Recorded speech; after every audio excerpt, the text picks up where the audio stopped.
Members of the jury, I will now read the verdicts as they will appear in the permanent records of the 4th Judicial District. State of Minnesota, County of Hennepin, District Court, 4th Judicial District. State of Minnesota Plaintiff versus Derek Michael Chauvin, Defendant. Verdict, Count 1. Court File Number 27, CR 20-12646. We, the jury, in the above entitled matter as to Count 1, unintentional second-degree murder while committing a felony, find the defendant guilty. This verdict agreed to this 20th day of April, 2021 at 1:44 p.m. Signed, Juror Foreperson, Juror Number 19. Same caption, verdict Count 2. We, the jury, in the above entitled matter as to Count 2, third-degree murder, perpetrating an eminently dangerous act, find the defendant guilty. This verdict agreed to this 20th day of April, 2021 at 1:45 p.m. Signed by Jury Foreperson, Juror Number 19. Walk 'em like a dog. Walk 'em like a dog, sis. Walk 'em like a dog. Boy, but trying to regulate it. Walk 'em like a dog. Walk 'em like a dog. Walk 'em like a dog. Walk 'em like a dog, sis. Walk 'em like a dog. Boy, but trying to regulate it.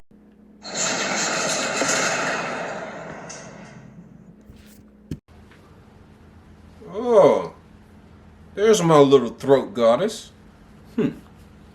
You ready for that deep neck action? You thought I forgot about earlier, huh?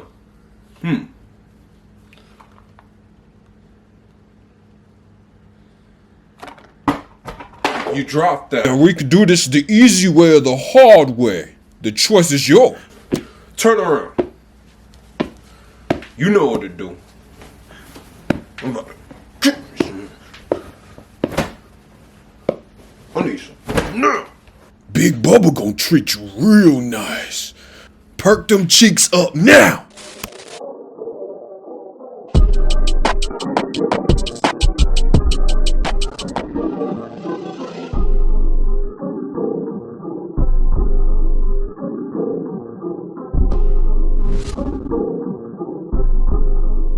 What's brazy, baby? We are back with another productive yet satisfying video. And I appreciate all my certified people joining me once again. You are very brilliant indeed.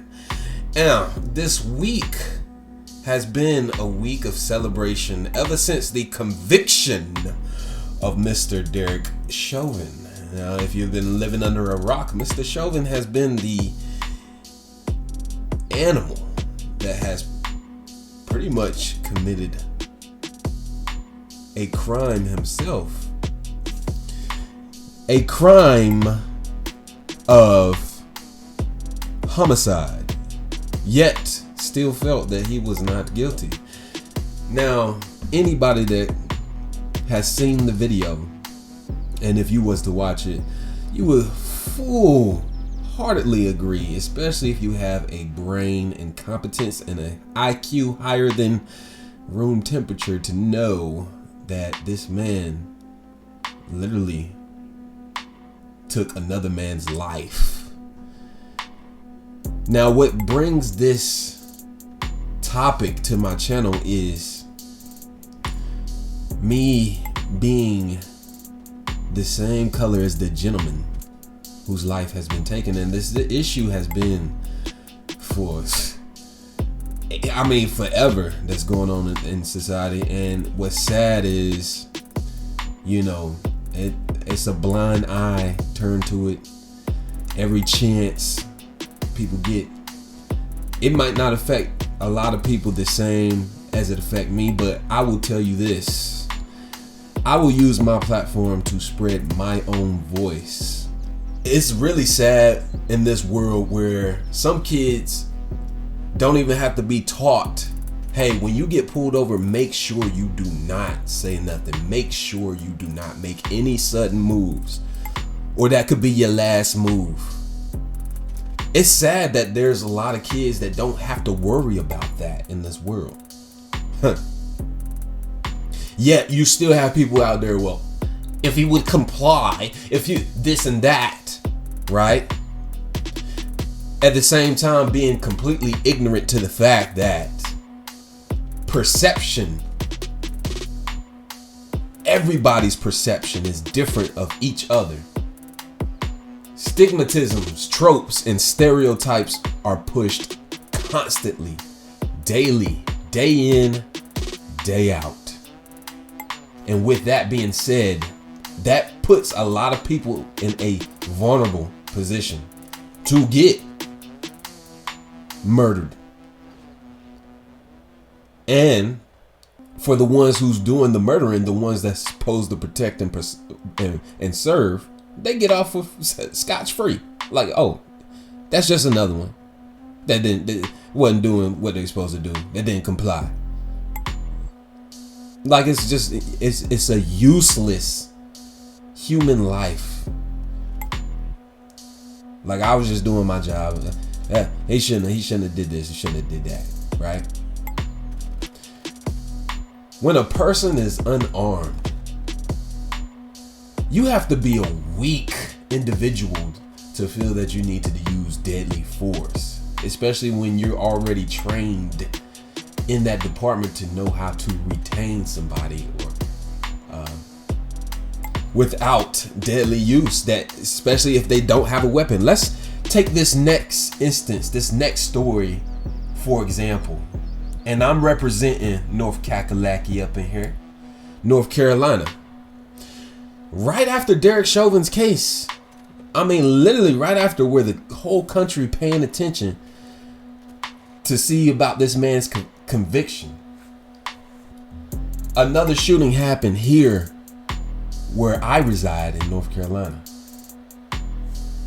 Now, the young brother, his name is Andrew Brown Jr., 42 years old. Now, this is interesting because those who watched the encounter of the shooting said that Brown got into his car and started to drive away from law enforcement, and that's when deputies started firing 6 to 8 shots. But it's been 14 shell casings. That means multiple officers were shooting at this man that was driving away. So this man got away from 3 law enforcement officers that felt the need to unload the clips into his back while he's getting away from you. But I'm just gonna play this news story, and you just take what you want out of it, and let's have a conversation about it. State officials in North Carolina are investigating the fatal police shooting of a black man on Wednesday, according to authorities and local media reports. The shooting unfolded Wednesday morning in Elizabeth City, a community where half the population identifies as African American, near North Carolina's coastal border with Virginia. Authorities identified the victim as a 40-year-old father, Andrew Brown Jr., whose relatives told local media that he was near his home in a car at the time of the shooting. County Sheriff Tommy Wooten said deputies shot him after trying to serve him a search warrant without adding further details. It's been a tragic day today that started at approximately 8:30 a.m. during the search warrant at 421 Perry Street. You heard it, a search warrant that ended up in this man's death. Let's think about it, an unarmed man's death. Now I know the naysayers will be like, well, he could be a past criminal. Well, he could. Shut your ass up. Shut your bitch ass up. You do not know enough black people. The ones who think they can speak on an individual's experiences when they have none themselves is the epitome of ignorance in itself. You talk to enough black people and they will tell you their own traumas and involvements with police officers in their own way that don't even make it to media. There's things that happen that don't make it to the media. But also another thing that makes this case reek of bullshit is them not wanting to release any body cam footage of any of the officers there, and it was more than one. You get what I'm saying? Let's get back to this news story. By Pasquotank County Sheriff's deputies. Andrew Brown Jr. was fatally wounded during this search warrant. Wooten added that all deputies at the scene were wearing body cameras and that the deputy who fired the gun has been placed on leave. Law enforcement officials did not say whether Brown was armed at the time or whether he was considered a threat to the officers. The shooting comes a day after former Minneapolis police officer Derek Chauvin was found guilty of murdering George Floyd, an event that sparked anti-racism protests worldwide. No justice! No peace! As news of the North Carolina shooting spread, local media showed protesters beginning to gather, as the city council called an emergency meeting to discuss the case and a possible curfew. Well, folks, you heard it here first. We put one officer, murderer, in jail, and there's plenty still running free. The point of this video is just to continue to spread awareness about how a lot of you have privileges that some do not, in a way where the ones who do not could end up dead. And that's somebody's son, nephew, great grandson, you name it. It's still a human being. So I'm not gonna carry on with this. I'm just glad that, hey, Derek Chauvin, he's got what he wants. By the way, if you like the channel's new format, let me know. And I think I'm gonna continue to add in maybe something interesting in the beginning, like a comedic scene, and then, you know, talk about this whatever subject that I talk about and continue. But as I continue this YouTube journey, it's not been easy to find my swag, you can say. I believe I have found it because I love gaming technology. And I love talking about the things that I am passionate and that I care about most. So it goes well hand in hand. So without further ado, you have a lovely and certified brilliant rest of your day. I appreciate you staying to this point if you did. And until next time, stay brilliant.